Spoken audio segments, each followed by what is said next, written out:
مسجد کوفہ خداوند تعالیٰ آپ کو زیارت نصیب فرمائے مقامات مقدسہ کی، جائیں گے دیکھیں گے مسجد کوفہ آج بھی تقریباً کہہ سکتے ہیں آپ کی سب سے بڑی مسجد ہے، اگرچہ مسجد النبی اب بڑھا کے بہت بڑی کر دی گئی ہے، لیکن پھر بھی مسجد کوفہ بہت بڑی مسجد ہے۔ اس زمانے میں بھی بہت بڑی مسجد تھی، حضرت کے زمانے میں کوفہ میں یہ مسجد نمازیوں سے بھری ہوتی تھی، نماز جمعہ پڑھنے والوں سے بھری ہوتی تھی۔ نماز جماعت امیر المومنین جماعت کرا رہے ہوتے، مومنین پیچھے نماز پڑھ رہے ہوتے۔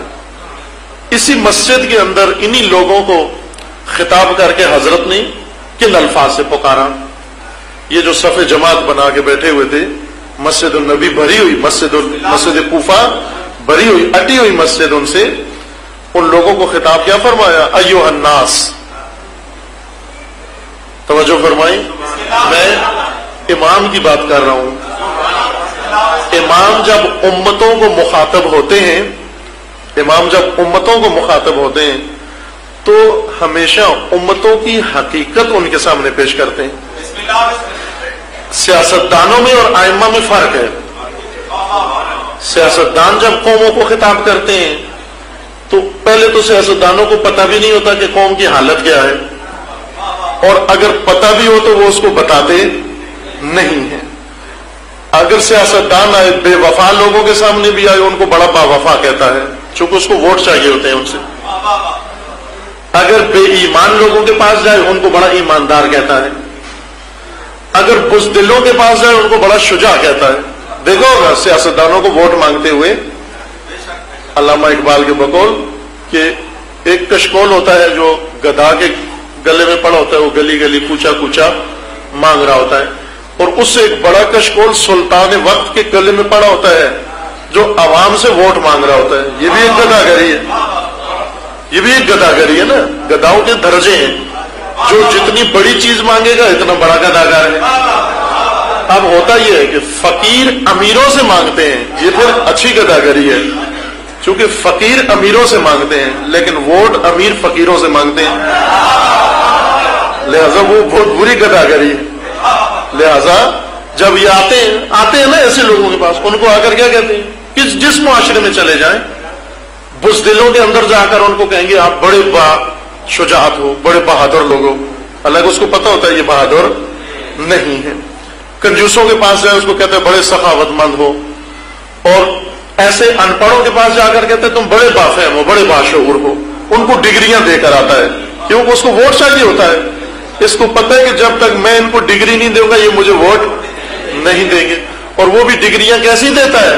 فقط گفتگو کی ڈگریاں، زبانی ڈگریاں، عملاً تو کچھ بھی نہیں دیتا۔ عملاً تو کسی کو بجلی کا میٹر بھی لگا کے نہیں دیتا، لیکن زبانی کلامی سب کچھ دیتا ہے کہ آپ سے بڑھ کر اچھی کوئی قوم نہیں ہے۔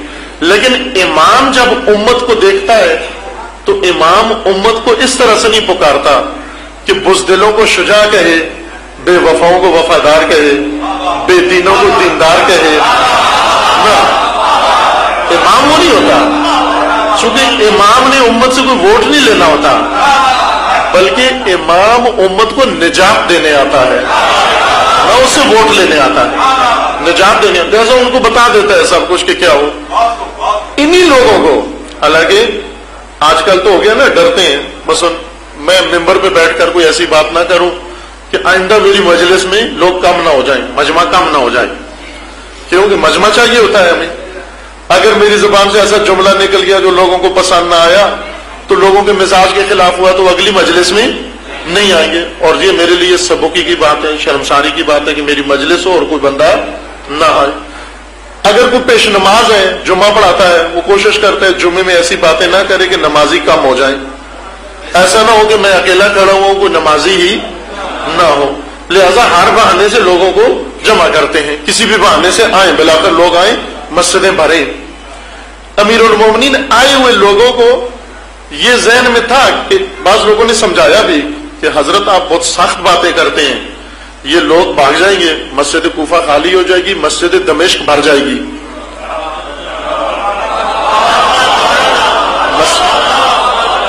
مسجد دمشق تو معلوم ہے نا، مسجد دمشق بھر جائے گی، لوگ آپ کو چھوڑ کے وہاں چلے جائیں گے۔ تو حضرت نے کیا فرمایا کہ میں کس لیے آیا ہوں؟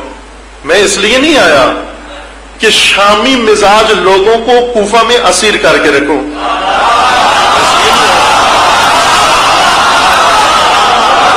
ان کو یہاں پر میں روک کے رکھوں۔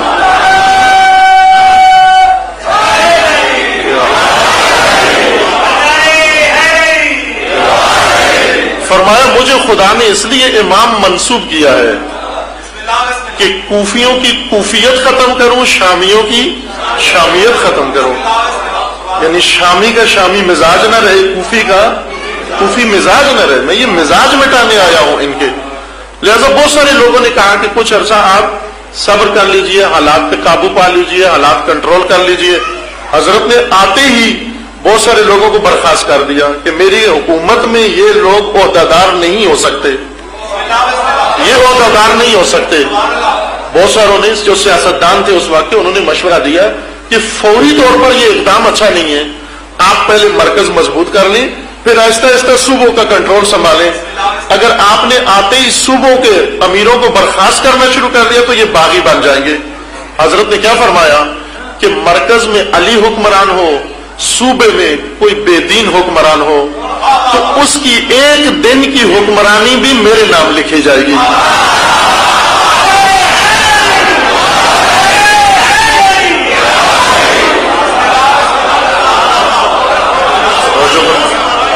اس کی ایک دن کی حکمرانی میرے نام لکھی جائے گی، اور میں پسند نہیں کرتا، ایسی مرکزی حکومت پسند نہیں کرتا جس کی صوبائی حکومت میں باغی رہتا ہو، میں ایسی مرکزی حکومت پسند نہیں کرتا۔ فرمایا مجھے حکومت سے ہاتھ دھو دینا مناسب لگتا ہے بجائے اس کے کہ میری حکومت کے نام پر کہیں ظلم ہو رہا ہو۔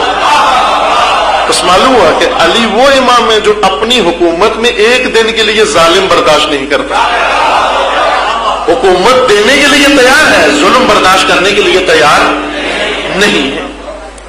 کیا ان لوگوں کو خطاب کیا؟ امت کو خطاب کیا، ایھا الناس۔ وہ جو نماز پڑھنے آئے تھے وہی فوج بھی تھی، کوفہ چھونی تھی۔ کوفہ یہ ذہن میں رہے آپ کے کہ کوفہ اس وقت قدیم زمانے میں یعنی امیر المومنین کے زمانے میں کوفہ فوجی چھونی تھی، شہر نہیں تھا، فوجی چھونی تھی۔ پھر بعد میں آہستہ آہستہ وہ شہر بن گیا، یعنی وہی فوجیوں نے وہاں پر اپنی خاندان منگوا لیے، بیوی بچے وہاں منگوا لیے اور وہیں پر گھر بنا لیے، اور آہستہ آہستہ کرتے کرتے کوفہ شہر بن گیا، ورنہ وہ پہلے چھونی تھی۔ چونکہ اس وقت اسلام کا یا مسلمان ریاست کا یا اسلامی حکومت کا یہ آخری شہر تھا، وہاں سے آگے روم کی حکومت شروع ہو جاتی تھی، تو یہ بارڈر کا شہر تھا اس وقت بارڈر کا شہر تھا، لہذا چھونی بھی تھی، فوجی بھی تھے یہ سارے لوگ، اور بڑے جنگجو، بڑے بڑے سردار، بڑی بڑی جنگیں لڑے ہوئے۔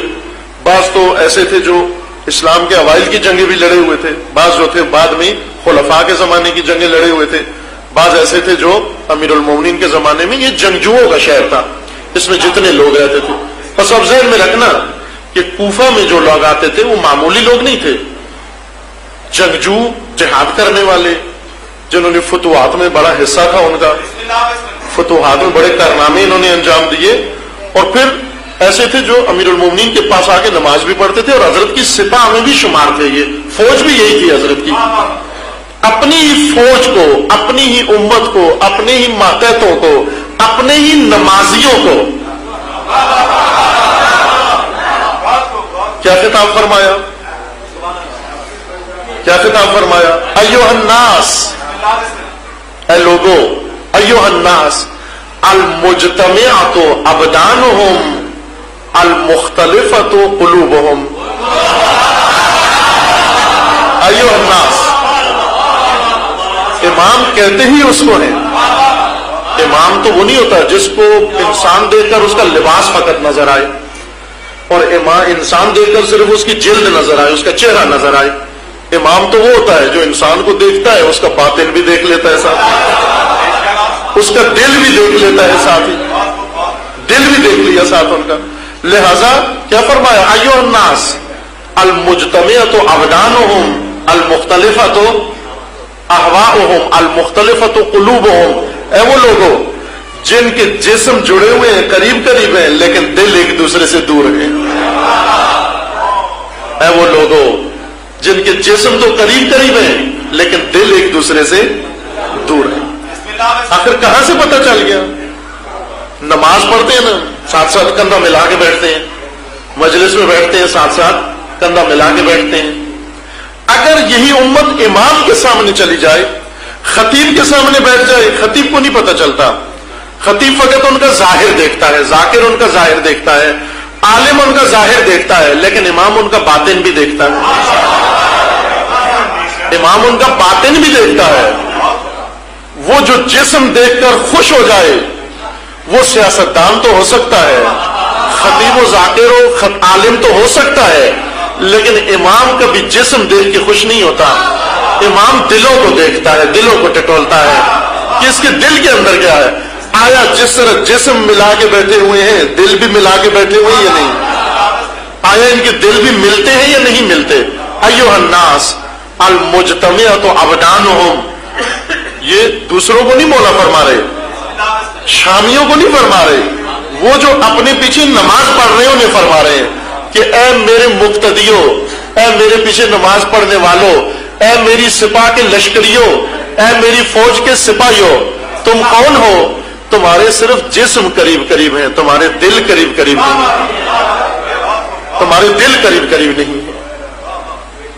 ایسی امت ملی، اس امت میں امام نے یہ حسرت کی، یا کمیل انہا ہونا لعلما جما، اے کمیل یہاں علم کا ایک ٹھاٹھے مارتا سمندر موجود ہے. لو وجدت لہو حملا، اے کاش کوئی اس علم کو سمجھنے والا مل جاتا، اس علم کو کوئی سمجھنے والا مل جاتا.